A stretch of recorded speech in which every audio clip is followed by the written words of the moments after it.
was one of the most feared rulers in history. Ivan the Terrible, the first Tsar of all the Russias. He was a torturer, a murderer, a rapist. Definitely a psychopath. But legend says the ruthless tyrant had a secret. A library of priceless books hidden in the labyrinths beneath the Kremlin. Ivan the Terrible's library is really one of the great underground myths. The mythical library contained the greatest lost works of ancient literature. In the 20th century, one man set out to prove it really existed. If it was discovered, it would transform our knowledge of the past. It was a journey into the darkest terrors of the Soviet Union. Stiletsky was really a man bordering on obsession. You also had to be brave, of course. His terrifying enemy, the forces of Stalin's secret police. Stiletsky was crazy. He don't go looking for secrets of the Soviet Union. It was a deadly treasure hunt, where the ultimate prize was knowledge.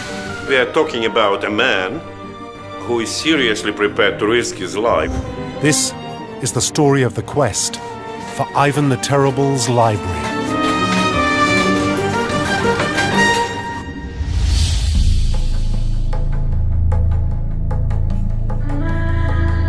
The legend of Ivan the Terrible's library began far from Russia, in 15th century Constantinople. The capital of the Byzantine Empire was the dazzling center of European culture. It is the power engine that drives Christian Europe. This is a world where there is a real premium on scholarship and on learning. One of the city's greatest treasures was said to be its magnificent library, home to priceless masterpieces of ancient Greek and Roman literature. Legend says the books were bound in gold. In those days, of course, books were extremely valuable. Books typically would be encrusted by jewels or would have beautiful decorations on them that were objects of enormous beauty as well as of scholarship. But in 1453, the empire fell to Muslim invaders. It's a heartbreaking moment. Churches being converted into mosques, books disappearing, jewels being sacked, men and women being pressed into slavery. The whole story is a very difficult and painful one. To escape the dying city, the emperor's niece, Sophia, was married to a Russian prince. The legend says that 800 precious books went with her to Moscow. The books that Sophia brought over, if they were discovered now, would probably triple the volume of Greco-Roman literature available to us. But it was Sophia's grandson who created the legend of the library. In 1547, Ivan the Terrible became the Tsar of Russia. He was a tyrant and sadist who reveled in bizarre forms of torture. He only ever laughed when observing tortures. He would have people skinned alive, for example. They would be put into boiling water and then into ice water, and then their skin would be just pulled off. But despite his cruelty, Ivan was a man of learning and sophistication. Knowledge-hungry person, ahead of his times, you know, multilinguist, polymath. Poet, a musician, a theologian, a philosopher, and he established the first printing press in Russia. According to legend, the scholarly Ivan took extreme measures to guard his precious library. He hid it away, deep beneath the Kremlin. In a man-made labyrinth of tunnels, formed by sealing off Moscow's underground rivers. The secret location of the library changer was known only to a trusted few. But Ivan's reign descended into paranoia. No one was safe, not even his own family. The legend says that Ivan killed anyone who knew of the secret location of the library. He even murdered his son. Finally, Ivan himself died during a game of chess. He took his greatest secret to the grave. And that looked like the end of the line. Everybody who knew about the library and the places where it could have been hidden was now dead. By the 20th century, there was no evidence that the library had ever existed. Most Russian academics thought it was a legend and nothing more. But in 1912, an ambitious archaeologist set out to prove them wrong.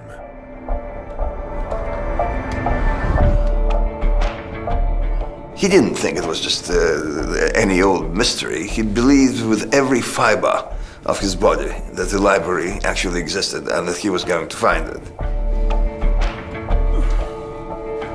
Ignaty Stiletsky was raised in the Ukraine, but he learned his trade in the ancient city of Jerusalem. While exploring its warren of underground caves and tunnels, he'd first heard tell of the legend of Ivan's library. It brought him to Moscow and put his subterranean skills to the ultimate test. Stiletsky solved mysteries by digging.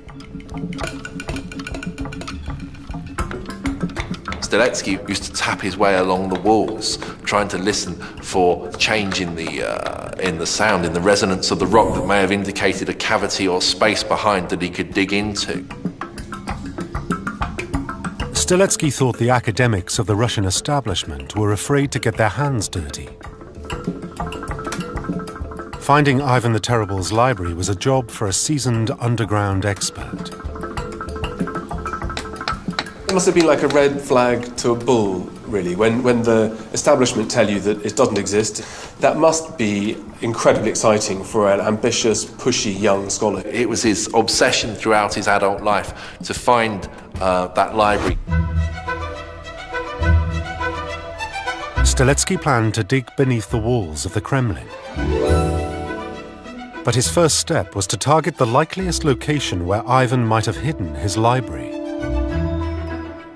The research you do before going underground is the intellectual challenge. It's a puzzle. You're trying to put the pieces together. The final piece of the puzzle is the dig, is going underground itself. Stiletsky's starting point was a map of the Kremlin that charted the building in the 16th century. A sprawling citadel of towers, cathedrals, and military buildings.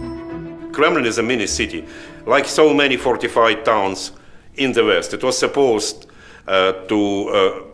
basically to harbor the whole population of the town with all the infrastructure in place. Finding the library was a daunting task. The Kremlin covered an area of more than 3 million square feet.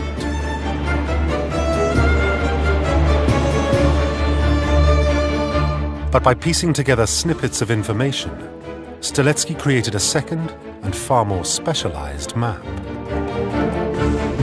It was a rough outline of the Kremlin's vast and ancient network of underground tunnels. Ivan had used it to hide his library and to hide himself in times of trouble. There were lots of tunnels built for security reasons, because those were not vegetarian times in Russian history, and there were frequent uprisings in which everybody would be cut to little pieces. You know. Stiletsky noticed that the tunnels seemed to converge beneath one of the Kremlin's most famous landmarks. He decided that this building, the Arsenal Tower, would be his #1 target in the quest for Ivan's library. The Arsenal Tower was probably the most prominent one, and it was also the most likely place under which the treasure could be hidden. Stiletsky looked deeper into the tower's history, and it soon became clear that he was on the right track.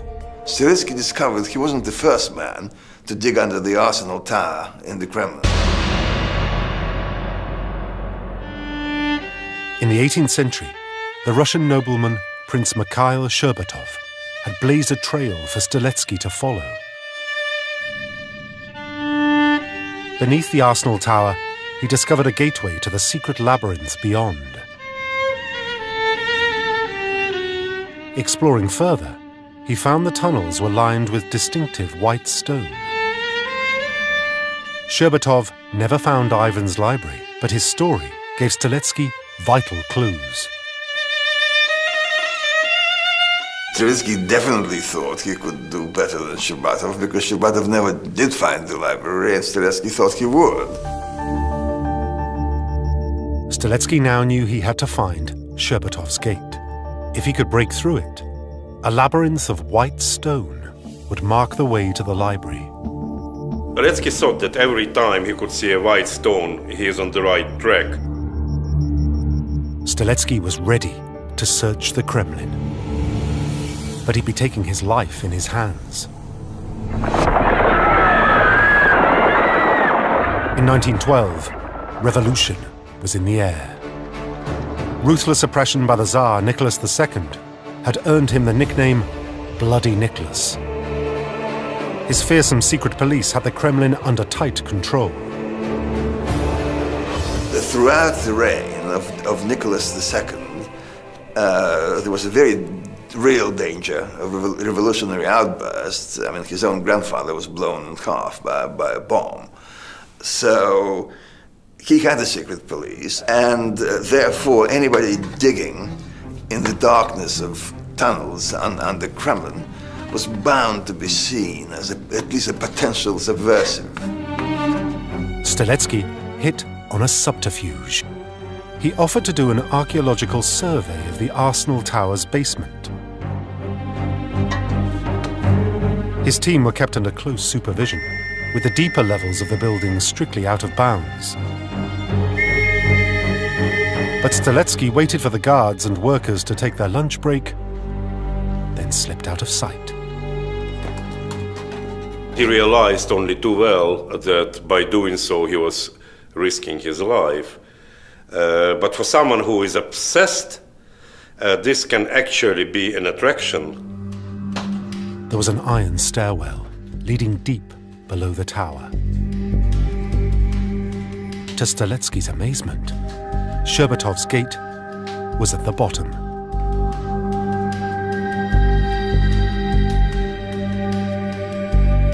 The ancient bars were rusted through. The hunt for the library chamber was on. For Streletsky, it was a challenge. Here he could test his skills. Streletsky had to work fast before his absence was noted. And exploring further, his attention was drawn to the floor. Scraping away layers of gravel and earth, he made a tantalizing discovery. There was a cavity which revealed the secret labyrinth below. But there was no time to find a way down. He still had some common sense left. Doing so would mean an immediate arrest. Streletsky got back in the nick of time. To investigate the tunnels in safety, he knew he would need official permission. The Kremlin, after all, is a fortress, and it always has been. You need to have the benediction of the ruling elite to be allowed anywhere near, and to go and look and see what's there. But the academic establishment was blocking Streletsky's way. Its most eminent figure was Professor Sergei Belokurov. Belokurov was that sort of scientist, Russian scientist, let's say it, who were always very careful, not to raise their head above water, because in Russia, the moment you raise your head above water, it gets hit. Belokurov had written an official report dismissing the library as a myth. So there would be no digging in the Kremlin unless Streletsky came up with hard evidence of the library's existence. Belakourov was a real authority on the subject. So as far as the Russian scientists were concerned, the matter was closed. I mean, there was no library, and that was it. Streletsky vowed to prove them all wrong. Faith is important, and that is part of Streletsky's crusade, really. It's motivated by a deep belief that these books really did exist once upon a time, and that they can be found. Streletsky planned to reinvestigate a key story from Belokourov's report. In the 16th century, an Estonian scholar named Johann Veterman had reputedly seen the library itself. Ivan the Terrible had invited him to translate its ancient masterpieces from the original Greek and Latin. But having learned the secret of the library, Veterman was now in fear for his life.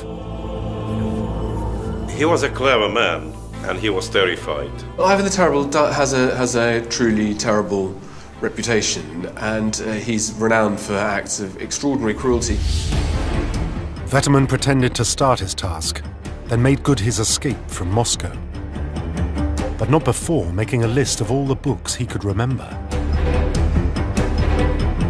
Veterman's list had supposedly resurfaced in 19th century Estonia, but had now disappeared. Belokourov thought the story was fiction.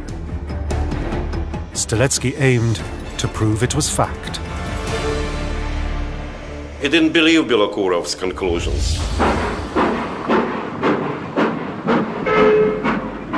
Streletsky headed 500 miles from Moscow to the last known location of Veterman's list. The town library in Perno, one of the oldest towns in Estonia.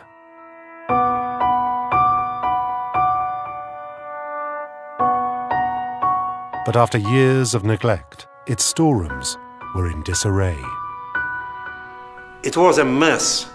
Everything was scattered around, and actually quite a lot of effort was needed to find what he was looking for. You can imagine that this library was chock full of nuts, meaning scrolls, rolls, books, scraps of paper. Things were by no means easy to find there. Streletsky was drowning in a sea of dusty books and reams of paper. He didn't even know what Veterman's list would look like. But because Streletsky was convinced he was going to find the catalog, he kept digging and digging and digging and digging. The breakthrough finally came when a tattered fragment of paper caught Streletsky's eye.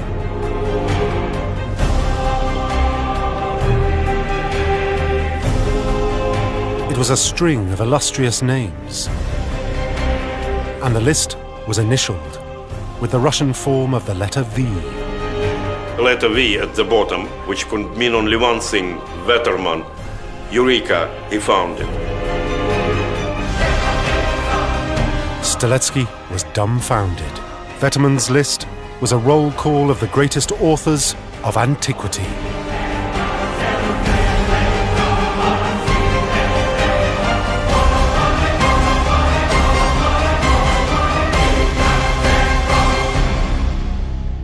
Veterman's list is one of those sort of totally unbelievable lists. Every treasure that we don't have in Latin and Greek literature is on it. The list contained 100 unknown volumes of Livy's histories of the Roman Empire.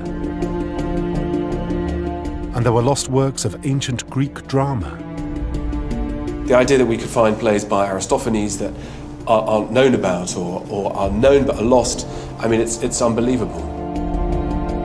Finally, Veterman listed missing pages from the 12 biographies of Caesar by the historian Suetonius. It looks like a list of what a historian would like to find if he was let into the great sweet shop of history. If Streletsky could find Ivan's library, he would literally change human history. It would transform our knowledge of the past. I mean, I think you'd lick your chops if you had any hope of catching a few pages of one of these texts. The idea that you might find all of them together, it's astonishing. But now Stiletsky made a fateful mistake.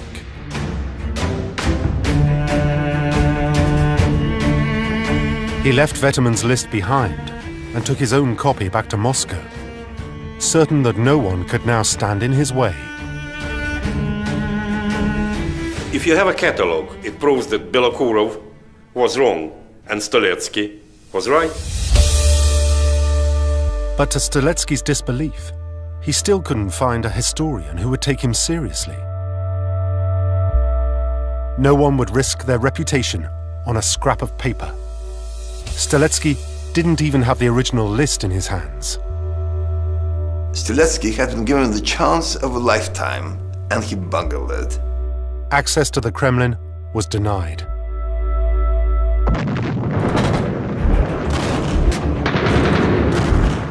And there was no second chance. In 1914, Russia was hurled into World War I. Swept up in the tide of history, Stiletsky was banished from Moscow and sent to the front. The war was a disaster for Russia and for the Tsar. The Tsar was badly prepared for conflict. Entire Russian armies were annihilated.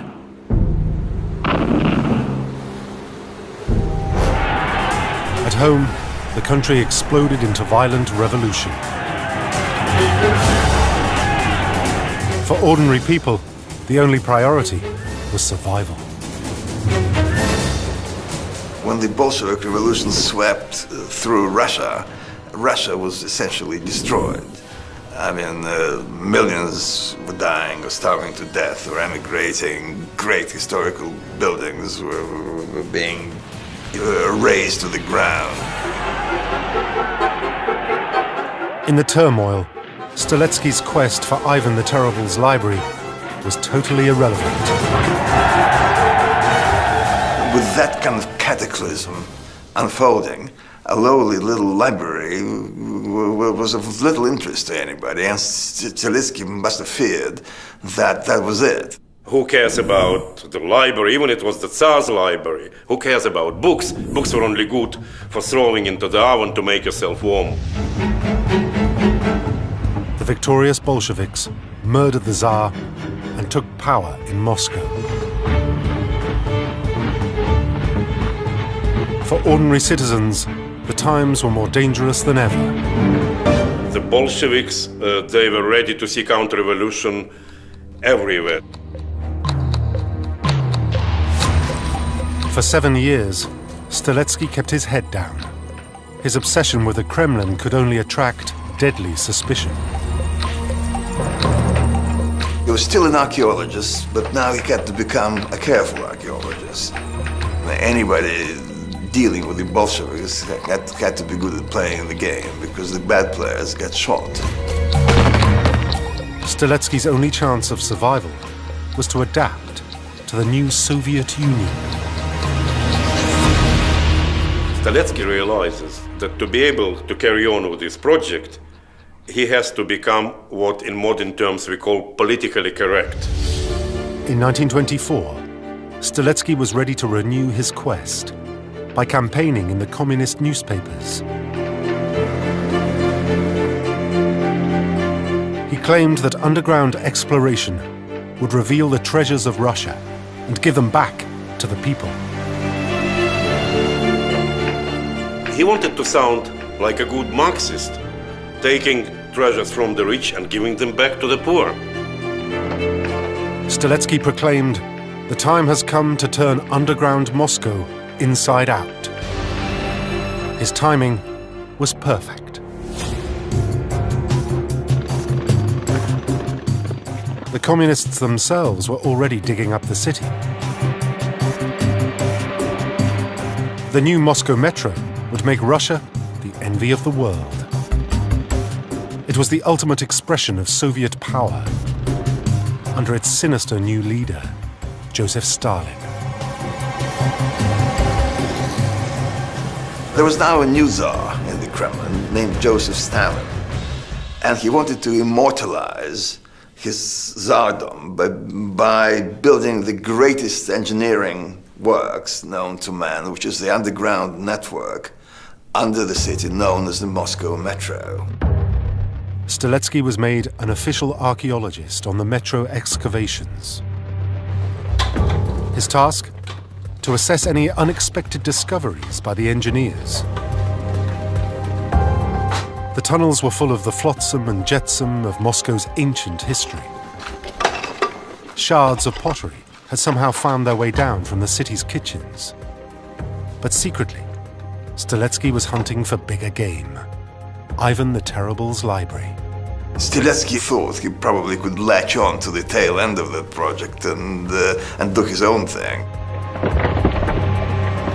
The metro was extending Moscow's ancient labyrinth with 50 miles of new tunnels. They even penetrated beneath the Kremlin itself. Whenever he had the chance, Streletsky listened for hollow walls and the library chamber. But with Stalin's agents everywhere, he was playing a very dangerous game. This was really very brave, dicing with death. He was now at the very heart of the system, swarming with secret policemen. Stalin ruled the Soviet Union by terror. By the late 1920s, he was gathering all the reins of power in his own hands. His image and statues dominated the streets. All opposition was ruthlessly hunted down by his vast network of secret police.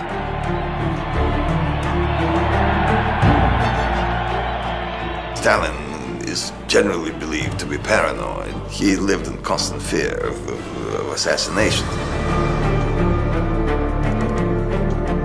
Anyone working beneath the Kremlin would be under suspicion. And as Streletsky homed in on the Arsenal Tower, his finds were turning sinister. The workers were terrified to discover skeletons beneath their shovels, unidentified victims of some ancient crime. For Streletsky, it was a daily reminder of Moscow's violent past. It was very dangerous to keep doing what he was doing, but nevertheless he kept listening, kept putting his ears to the walls and listening and listening and listening, risking his life every single moment. By 1933, Stalin had assumed total control of the Communist Party. The rule of law was replaced by the word of a single man. Stalin now had the power of life and death over every citizen of the Soviet Union. No one was immune from disappearing from the street or from one's flat in broad daylight or at night.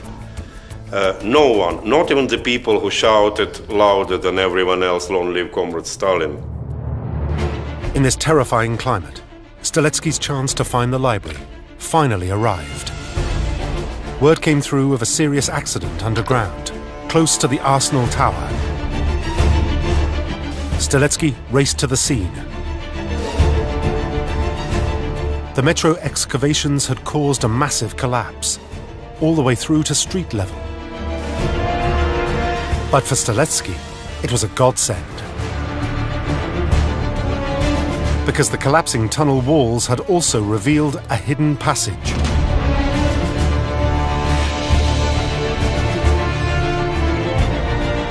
Streletsky was certain they had broken through to Ivan's secret labyrinth. But when he finally got there, he was desperate to investigate. But the workers wouldn't let him come near. The collapse had brought Moscow to a standstill.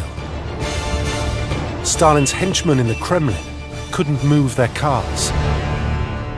That's a very serious, one would say potentially lethal problems for the engineers, because one thing they have to do, above all, is to keep the traffic flowing for the party bosses in the Kremlin. The terrified engineers were racing to repair the damage. They didn't care much about secret passageways. What they did care about was staying alive. There was nothing Streletsky could do. Stalin's men were in control. Staletsky was absolutely devastated. That was the chance he had been waiting for so long, and now it looked like he had lost it. Staletsky's dream was in tatters. The breakthrough was sealed for good.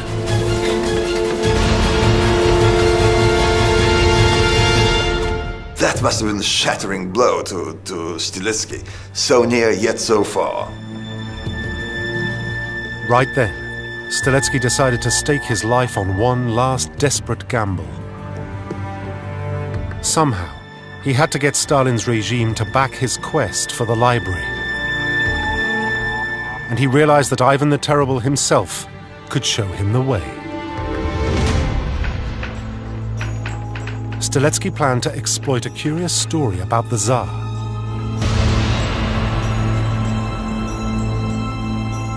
During Ivan's reign in the 16th century, he'd made frequent trips to the forests west of the Kremlin. His companions were trusted members of his personal bodyguard. But they would come back from the woods alone, with an unbelievable tale to tell. Ivan wanted to cultivate an awesome, almost supernatural image. According to the story, Ivan would simply vanish, as if by magic. He would later reappear in the Kremlin palaces, as if nothing had happened. He did want people to believe he had almost demonic powers and could vanish in thin air and appear out of thin air. Staletsky knew better, of course. Ivan had used a secret tunnel to spirit himself away.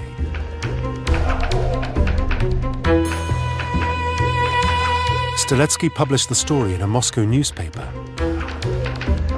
Ivan's tunnel was clearly a dangerous breach in Stalin's security, and Staletsky claimed only he could find it.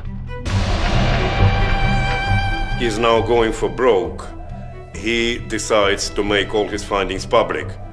That was really like playing hide and seek with death. He's really burning his bridges all over the place, and they're ablaze. There's really no way back.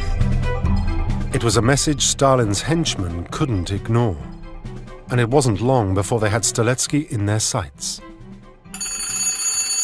The voice there says, "Comrade Staletsky, your digging in the tunnels is starting to disturb us." The menacing voice on the line was one of Stalin's most ruthless security chiefs. Rudolf Peterson was the commandant of the Kremlin itself, a brutal enforcer with the power of life and death. He was responsible for the continuing good health of the Soviet leaders. That job was frightening for him, and he himself was a very frightening man. He personally would butcher people. Peterson wanted to know all the secrets of the Kremlin's past. Terrified, Staletsky told him about Ivan the Terrible's library and the tunnels leading from the Arsenal Tower. But then Peterson gave him the surprise of his life. He was afraid of being arrested. But, like it often happens in Russian history, a sudden, unexpected turn of events. Instead of that, he was given a carte blanche for excavations under the Kremlin and even access to the Arsenal Tower. Peterson wanted help to find the tunnels and close the breach in Kremlin security. Staletsky could hardly believe his luck. He told his diary, "I have the bluebird of happiness in my hands. At 10 o'clock on the 13th of November, 1933, I will finally be allowed back into the Kremlin."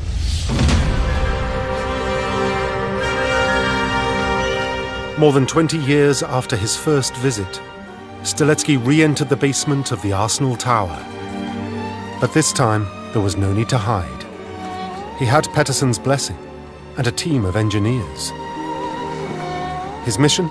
To map out the Kremlin's secret tunnels and find Ivan the Terrible's library.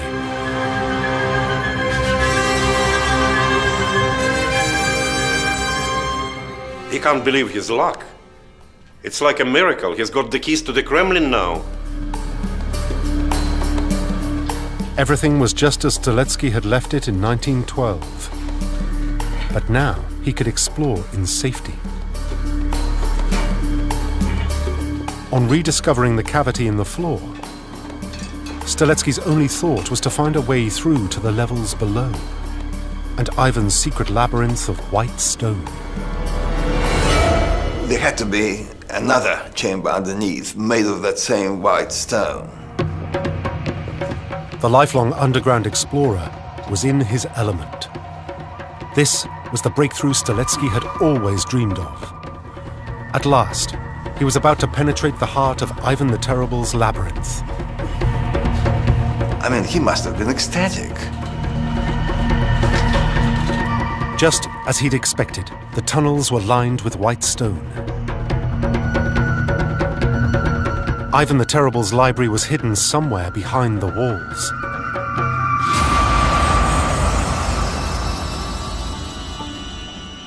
He must have been absolutely passionate about trying to find this, as any scholar would do. Every door he opened, every hatch he lifted, every stone he unturned, his heart must have leapt, thinking he'd found things. Streletsky then writes a report to the commandant of the Kremlin. The tunnels, which I have been dreaming of for 25 years, have been found. I have broken through 4.5 centuries of mystery. Streletsky told Peterson that it would take months to explore every inch of the tunnels. There was a clear danger from collapsing walls. Anything can happen in a tunnel that's 400 or 500 years old. The floor can collapse under you, the roof can come in, the props can fall apart because they've rotted through. The risks are huge. As the weeks passed, Streletsky's team suffered terrifying accidents. If the worst happened and the roof came down, they were as good as dead. If you were doing underground exploration, the roof caved in, well, your chance of rescue was pretty slim. And if you're a long way underground, it can take hours for rescuers to get to you, by which time it's game over. The excavation team soon tired of Streletsky's relentless quest. The workers didn't really care about Ivan the Terrible's secret library. Why on earth should they be buried alive, working for this crazy man? Streletsky drove himself close to exhaustion, but he had to keep going.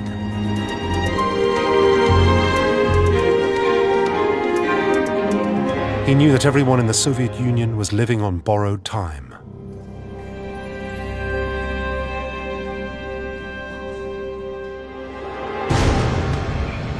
By 1934, Stalin's paranoia had reached its peak. He used the death of a key rival, Sergei Kirov, as a pretext for mass murder.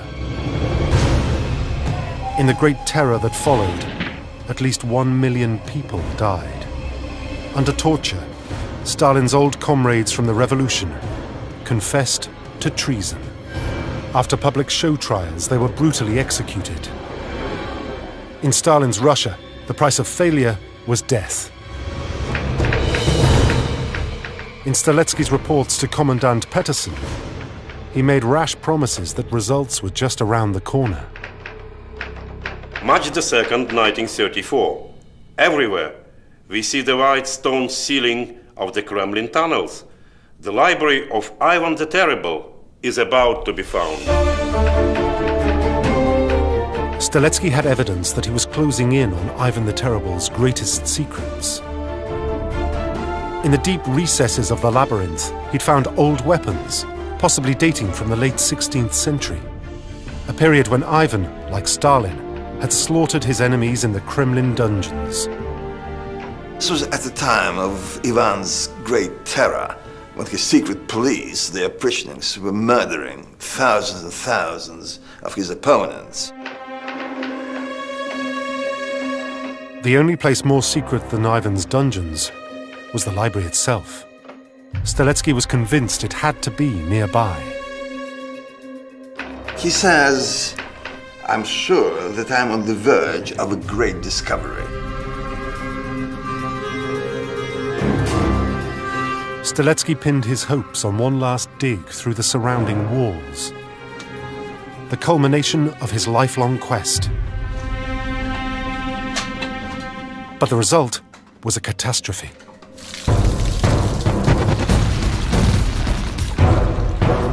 Excavations had hardly begun when the workers struck a well directly connected to the underground river nearby. That must have been a really terrifying moment, all that water starting to pour in to the space he was working in.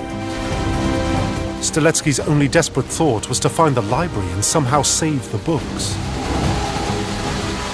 At the very point, but he is so close to finding the library he had been looking for so many years, he could have destroyed it himself.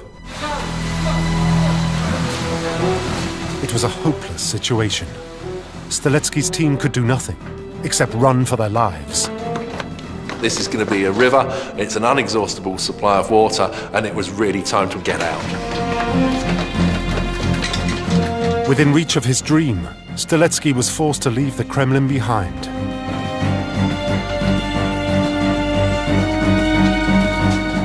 The commandant shut down the excavations. He has literally undermined the Kremlin, causing damage to this structure. And Stalin, with his henchmen, were immediately above his head. Strzelecki is now very close to a total mental and physical breakdown. The aim of his life seems to be out of reach.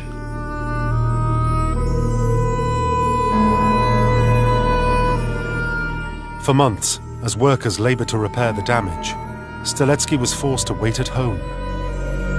He was living in fear, not just for himself, but for Ivan the Terrible's library.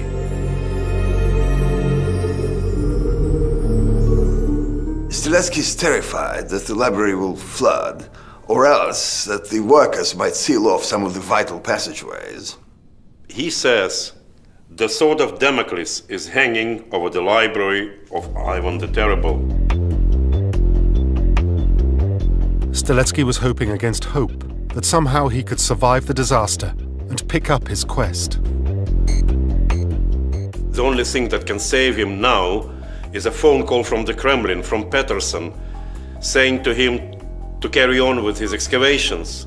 And then the phone call comes. But the man on the line wasn't Peterson. There was a new commandant in the Kremlin. In 1935, in Stalin's Russia, this could only mean one thing. Peterson was as good as dead. In the Great Terror, Stalin saw every high-ranking official as a rival. Peterson had too much power to be allowed to live. For that crime, there was no reprieve. A bullet in the back of the neck was the only possible punishment. In the chaos of the Great Terror, Strzelecki himself disappeared from history. In the worst-case scenario, he too had been executed, or had simply vanished into Stalin's prison camps, like countless others. They disappeared all the time, and they would just walk out of their house to buy a loaf of bread, never to be seen again. Had someone like Strzelecki disappeared, I mean, it would have been completely unnoticed. In the late 1950s, after Stalin's death, the mystery of Strzelecki's whereabouts was finally solved. A Moscow journalist rediscovered Strzelecki's diaries.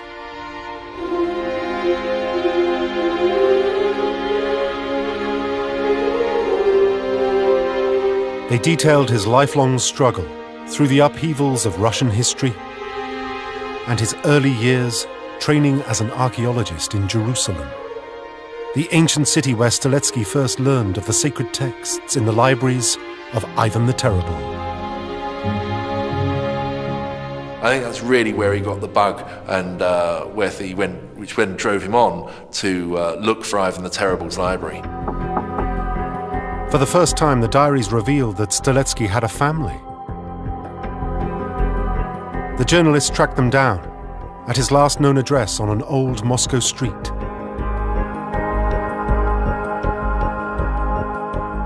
It was right by the Kremlin, within view of the Arsenal towers.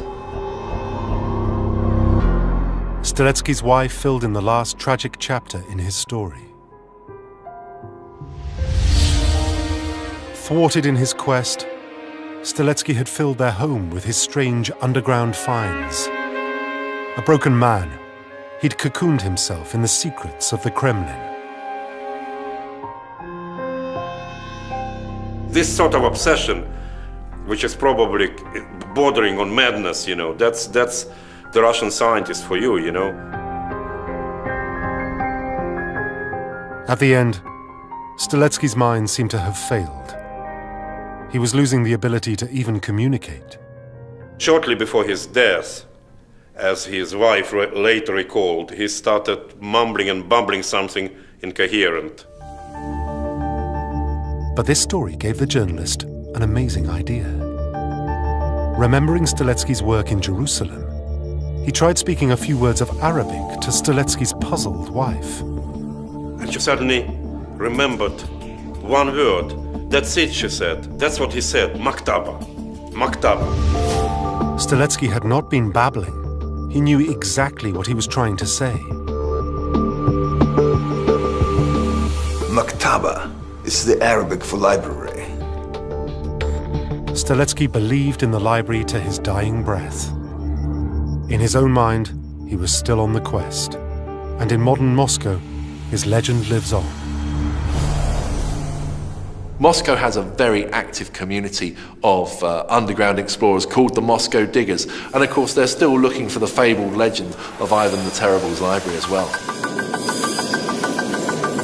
The Diggers are still playing Stiletsky's old game of hide-and-seek with the rulers in the Kremlin. They're still on the hunt for the lost library of Ivan the Terrible. Just because Stiletsky never found Ivan the Terrible's library doesn't mean that it doesn't exist. The library of lost masterpieces may still be waiting to rewrite the pages of history. I do believe that Ivan the Terrible's library existed and still exists and still can be found. I have absolutely no doubt in my mind that it did exist. Ignatiy Stiletsky may one day receive his final vindication.